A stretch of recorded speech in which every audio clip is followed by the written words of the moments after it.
साना फाइलहरू छन् भने त हामीले सिधै इमेलमा अट्याच गरेर पठाउन सकियो। यदि फाइल साइज 25 MB भन्दा माथिको छ भने त्यो सिधै गुगल ड्राइभमा अपलोड हुन्छ र त्यसरी अपलोड भएको फाइल हामीले कसैलाई पठायौं भनेदेखि सम्बन्धित व्यक्तिले एक्सेस नपाएको, डाउनलोड गर्न नमिलेको गुनासोहरू गरिरहेका हुन्छन्। नमस्ते, म हरिजन थापा।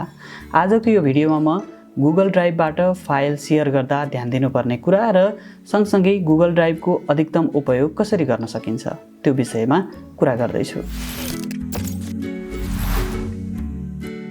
गुगल ड्राइभको विषयमा त तपाईँ हामीलाई थाहा नै छ। Word document, sheet, slide, photo अथवा भिडियोहरू स्टोरेज गरेर राख्नु पर्यो भनेदेखि यसको प्रयोग हुने गर्छ। आफूले यसरी राखेका सामग्रीहरू कसैलाई सेयर गर्नु पर्यो अथवा भनौँ त्यसमा मिलेर काम गर्नु पर्यो भनेदेखि पनि गुगल ड्राइभ उपयोगी बन्न सक्छ। साथै ठुला साइजका फाइलहरू कसैसँग सेयर गर्नु पर्यो भने पनि गुगल ड्राइभ छिटो, सजिलो र सबैभन्दा सुरक्षित माध्यम हो। गुगल ड्राइभमा भएको कुनै पनि फाइल कसैसँग सेयर गर्नुपर्ने छ भने उसको इमेल एड्रेस हामीले राख्यौँ भनेदेखि सजिलै सेयर गर्न सकिन्छ। लिङ्क क्रिएट गरेर पनि उक्त लिङ्क हामीले सोसियल मिडिया मार्फत जो कोहीलाई पठाएर उसलाई हाम्रो फाइलमा पहुँच दिन सक्छौँ। कुनै एउटा डकुमेन्ट सेयर गर्नुहोस् अथवा फाइल, फोल्डर नै सेयर गर्नुहोस्, प्रक्रिया भने एउटै हुन्छ। गुगल ड्राइभमा हामीले अपलोड गर्ने हरेक सामग्री डिफल्ट रूपमा प्राइभेट हुने गर्छन्। त्यसलाई हामी आफैले मात्र हेर्न मिल्छ। अरू कसैसँग सेयर गर्नु पर्यो, अरूलाई पहुँच दिनु पर्यो भनेदेखि के गर्ने त? त्यसको लागि सबैभन्दा पहिला drive.google.com मा जानुहोस्। इमेल एड्रेस र पासवर्ड राखिसकेपछि हाम्रो गुगल ड्राइभमा भएका फाइलहरू यसरी देखा पर्छन्। यसरी देखा परेका फाइल अथवा फोल्डरमध्ये कुनै एउटालाई मैले क्लिक गरेँ भनेदेखि दायाँ साइडको माथिपट्टि गेट लिङ्क र सेयर भन्ने दुईवटा विकल्प देखा पर्छन्। यो मध्ये गेट लिङ्कमा मैले क्लिक गरेँ भनेदेखि एउटा लिङ्क प्राप्त हुन्छ। त्यस्तै गरी मैले सेयरमा क्लिक गरेँ भनेदेखि चाहिँ इमेल एड्रेस राख्ने ठाउँ देखा पर्छ। अब यहाँ एउटा इमेल एड्रेस राखेर हेरौँ। इमेल एड्रेस राख्ने बित्तिकै दायाँ साइडमा एडिटर भन्ने देखा पर्यो र ड्र्याग डाउन फिचर जुन छ त्यसलाई मैले क्लिक गरेँ भनेदेखि यहाँ अन्य 3वटा विकल्पहरू देखा पर्छन्। यो मध्ये भ्युअरमा मैले यदि सेलेक्ट गरेँ भनेदेखि यो फाइल, यो सम्बन्धित इमेल मैले जुन राखेको छु उक्त व्यक्तिले हेर्न मात्र पाउँछ। यदि मैले कमेन्टर सेलेक्ट गरेको छु भनेदेखि यो फाइल अथवा यो डकुमेन्टमा सम्बन्धित व्यक्तिले जसको इमेल मैले यहाँ राखेको छु उसले चाहिँ कमेन्ट गर्न पाउँछ र एडिटर भन्ने विकल्प मैले छनौट गरेको छु भनेदेखि चाहिँ यो इमेल राखेको अथवा यो इमेल पाउने व्यक्तिले चाहिँ यो फाइल एडिट गर्न पनि पाउँछ। त्योभन्दा मुनतिर चाहिँ नोटिफाई पिपुल भन्ने यो अहिले टिक मार्क देखिरहेको छ। यो इमेल मार्फत नोटिफाई गर्न चाहनुहुन्छ भने यसलाई टिक चिन्ह लगाउनु होला र तलतिरपट्टि हामीले मेसेज लेख्न पनि मिल्छ। अनि यति गरिसकेपछि हामीले यहाँ सेन्ड बटन देखिन्छ, त्यो सेन्ड बटनमा क्लिक गरेर सजिलै फाइलहरू सेयर गर्न सक्छौँ। र यो माथिपट्टि सेटिङमा गएर तपाईँले हेर्नुभयो भनेदेखि यहाँ चाहिँ editor can change permission and share भनेर देखा पर्छ र यदि यो एडिटरलाई कुनै पनि चेन्ज गर्न दिने अधिकार अथवा भनौँ यो फाइल चाहिँ अन्य व्यक्तिसँग सेयर गर्न दिने अधिकार दिने हो भनेदेखि चाहिँ यसलाई राइट लगाउनु होला, नभएदेखि चाहिँ यसलाई अफ गर्दा हुन्छ। इमेल एड्रेस राखेर फाइल सेयर गर्ने तरिका त यो भयो। अब लिङ्क क्रिएट गरेर कसरी फाइल सेयर गर्ने त? त्यसको लागि अघि जस्तै कुनै पनि फाइल अथवा फोल्डर सेलेक्ट गरिसकेपछि यहाँ देखा पर्ने गेट लिङ्कमा क्लिक गर्नुहोस् र गेट लिङ्कमा क्लिक गरिसकेपछि एउटा लिङ्क यहाँ उपलब्ध हुन्छ। हामीले धेरै जसोले गर्ने गल्ती भनेको हामी यो लिङ्क कपी गरेर सिधै सम्बन्धित व्यक्तिलाई पठाइदिन्छौँ र त्यसरी पठाएको चिज चाहिँ उसले जब यसरी खोल्छ त्यो लिङ्क तब यु निड एक्सेस भन्ने यस्तो मेसेज देखा पर्छ। यो चाहिँ किन देखा पर्यो भन्दाखेरि यो लिङ्कभन्दा तलतिरपट्टि रेस्ट्रिक्टेड भनेर देखिरहेको छ। यदि यो ड्रप डाउन फिचरमा हामीले क्लिक गऱ्यौँ भनेदेखि यहाँ एनीवान विथ द लिङ्क भनेर देखा पर्छ।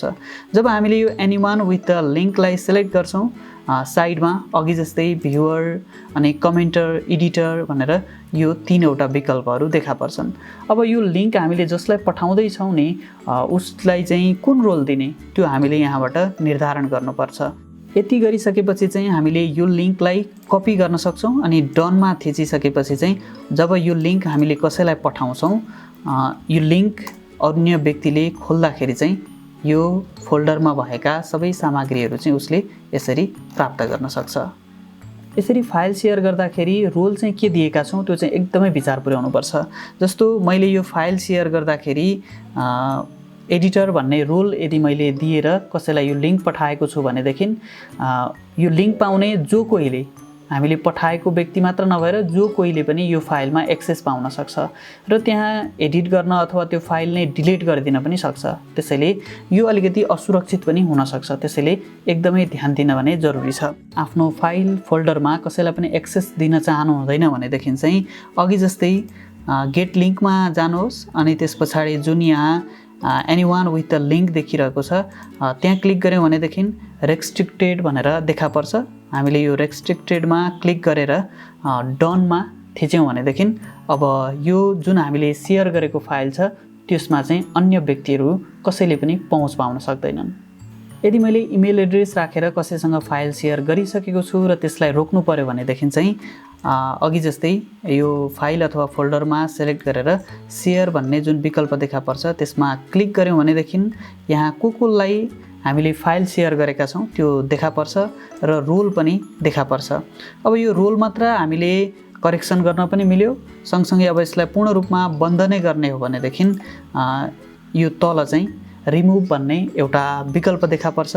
साथसाथै मेक ओनर भनेर यो फाइलको ओनर नै बनाइदिन पनि मिल्छ र रिमुभ गर्न पनि मिल्छ। यदि त्यसलाई रोक्नु परेको छ भनेदेखि चाहिँ रिमुभमा क्लिक गरेर सेभ थिच्दिनु भयो भनेदेखि चाहिँ त्यो फाइल अब प्राइभेट मोडमै रहन्छ, तपाईको मात्र निजी फाइलको रूपमा रहन्छ।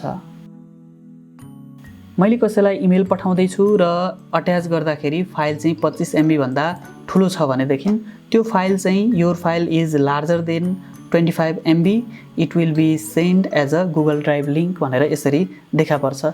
यसको मतलब चाहिँ यो फाइल जुन मैले अपलोड गरिरहेको छु त्यो चाहिँ गुगल ड्राइभमा गएर बसेको हुन्छ।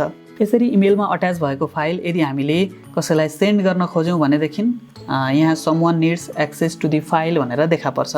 अब यो देखा पर्दाखेरि चाहिँ तपाईँले यहाँ रोल क्लियर गर्न जरुरी हुन्छ। यदि तपाईँले कमेन्ट अथवा एडिट मध्ये कुन चाहिँ रोल क्लिक गर्नुहुन्छ त्यसमै भर पर्छ। यदि भ्यू मात्र तपाईँले सेलेक्ट गरेर पठाउनु भयो भनेदेखि चाहिँ सम्बन्धित व्यक्तिले त्यो फाइल हेर्न मात्र सक्छ, त्यसमा एक्सेस चाहिँ पाउँदैन। यदि उसलाई डाउनलोड गर्न पनि दिनुपर्ने छ भनेदेखि चाहिँ एडिटमा क्लिक गर्नुहोला। यसो गरेर सेन्ड गर्नुभयो भनेदेखि चाहिँ सम्बन्धित व्यक्तिले सजिलै फाइल पाउँछ र सजिलै डाउनलोड गर्न पनि सक्छ। गुगल ड्राइभबाट फाइल अथवा फोल्डर सेयर गर्दा ध्यान दिनुपर्ने कुरा आजलाई यति नै। अन्य प्रविधिबारे जानकारीको लागि techpana.com भिजिट गर्दै गर्नुहोला। यो भिडियोबाट भने म हरिजन थापा बिदा हुन्छु। हवस् त, नमस्कार।